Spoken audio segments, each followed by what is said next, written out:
Hello everyone, welcome back to my channel. బూడిద గుమ్మడికాయ సాంబార్ అండి. గుమ్మడికాయని నీట్గా కడిగేసుకొని మనకు కావాల్సినంత కట్ చేసి ఇలా దోసకాయ ముక్కల్లాగా పొట్టు తీసేసుకొని కట్ చేసి పెట్టుకోవాలి.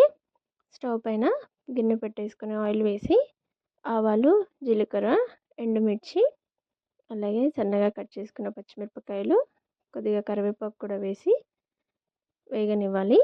అవి వేగిన తర్వాత అందులోకి వెల్లుల్లిపాయ రెబ్బలు వేసుకోవాలి దంచి. అలాగే కొద్దిగా పసుపు వేసేసుకొని ఒకసారి కలిపేసి ఇప్పుడు మనం కట్ చేసి పెట్టుకున్న బూడిద గుమ్మడికాయ ముక్కలు వేసి ఇలా ఆయిల్లో 1 నిమిషం పాటు వేయించుకోవాలి. ఇప్పుడు అందులోకి కొద్దిగా ఉప్పు వేసేసుకున్నాను. కొద్దిగా వేసుకోండి, సరిపోతుంది. మళ్ళీ ముక్కలకి ఎక్కువగా పడుతుంది. వాటర్ వేసేసి ఉడకనివ్వాలి. ఇవి తొందరగా ఉడకవు, అందుకని వాటర్ వేసి ఒకసారి ఉడికించాలి. ఇలా వాటర్ అంతా దగ్గర పడిన తర్వాత చింతపండు రసం వేసుకొని,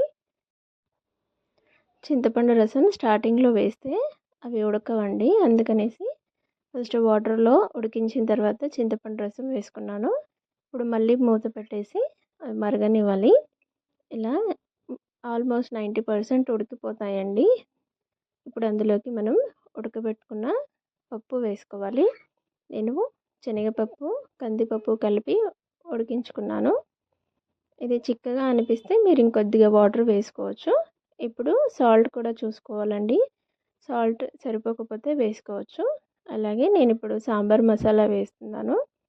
1 టేబుల్ స్పూన్ సాంబార్ మసాలా వేసి ఒకసారి కలిపేసుకొని ఇంకా మరగనివ్వాలి.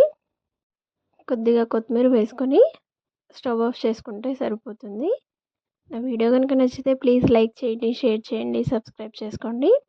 అలాగే సబ్స్క్రైబ్ చేసుకున్న వాళ్ళందరికీ థ్యాంక్ యూ సో మచ్.